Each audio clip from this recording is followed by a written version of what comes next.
नमस्कार दोस्तों, स्वागत है आपका YouTube चैनल दिव्या सागर पर। अगर आप हमारे चैनल पर पहली बार आए हैं तो प्लीज़ इस चैनल को सब्सक्राइब कर लीजिए। शिनरपुर महाराज शिवी बड़े ही दयालु और शरणागत वत्सल थे। एक बार राजा एक महान यज्ञ कर रहे थे। इतने में एक कबूतर आता है और राजा की गोद में छिप जाता है। पीछे से एक विशाल बाज वहां आता है और राजा से कहता है, राजन, मैंने तो सुना था आप बड़े ही धर्मनिष्ठ राजा हैं। फिर आज धर्म विरुद्ध आचरण क्यों कर रहे हैं? यह कबूतर मेरा आहार है और आप मुझसे मेरा आहार छीन रहे हैं। इतने में कबूतर राजा से कहता है, महाराज, मैं इस बाज से डरकर आपकी शरण में आया हूँ। महाराज, मेरे प्राणों की रक्षा कीजिए। राजा धर्म संकट में पड़ जाते हैं, पर राजा अपनी बुद्धि और विवेक का प्रयोग कर कर कहते हैं, तुमसे डरकर यह कबूतर प्राण रक्षा के लिए मेरी शरण में आया है। इसलिए शरण में आए हुए इस कबूतर का मैं त्याग नहीं कर सकता, क्योंकि जो लोग शरणागत की रक्षा नहीं करते उनका कहीं भी कल्याण नहीं होता। बाज बोला, राजन, प्रत्येक प्राणी भूख से व्याकुल होता है।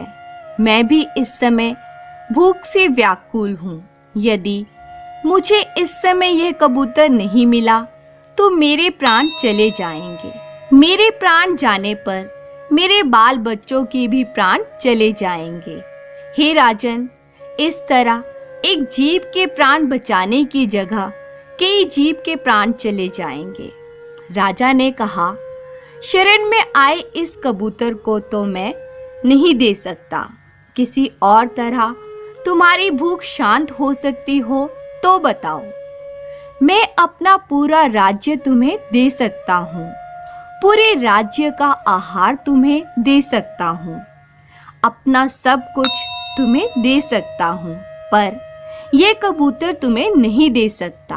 बाज ने कहा, हे राजन, यदि आपका इस कबूतर पर इतना ही प्रेम है तो इस कबूतर के ठीक बराबर का तोलकर आप अपना मांस मुझे दे दीजिए। मैं अधिक नहीं चाहता। राजा ने फिर कहा, तुमने बड़ी कृपा की। तुम जितना चाहो उतना मांस मैं देने को तैयार हूँ। यदि यह शरीर प्राणियों के उपकार के काम ना आए तो प्रतिदिन इसका पालन पोषण करना बेकार है।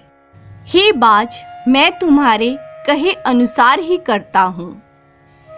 यह कहकर राजा ने एक तराजू मंगवाया और उसके एक पलड़े में उस कबूतर को बिठाकर दूसरे में अपना मांस काट काट कर रखने लगे और उस कबूतर के साथ तोलने लगे। कबूतर की रक्षा हो और बाज के भी प्राण बचें, दोनों का ही दुख निवारण हो, इसलिए महाराज शिवी अपने हाथ से अपना मांस काट काट के तराजू में रखने लगे। तराजू में कबूतर का वजन मांस से बढ़ता ही गया। राजा ने शरीर भर का मांस काट के रख दिया, परंतु कबूतर का पलड़ा नीचे ही रहा। तब राजा स्वयं तराजू पर चढ़ गए।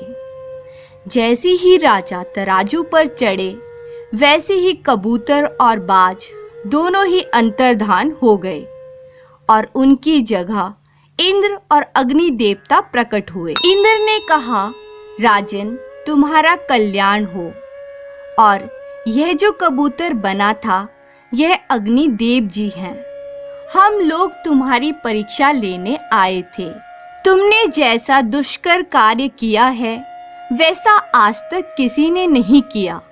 जो मनुष्य अपने प्राणों को त्याग कर भी दूसरे के प्राणों की रक्षा करता है, वह परम धाम को प्राप्त करता है। इंद्र ने राजा को वरदान देते हुए कहा, तुम चिरकाल तक दिव्य रूप धारण करके पृथ्वी का पालन कर अंत में भगवान के ब्रह्मलोक में जाओगे। इतना कहकर वो दोनों अंतर्धान हो गए।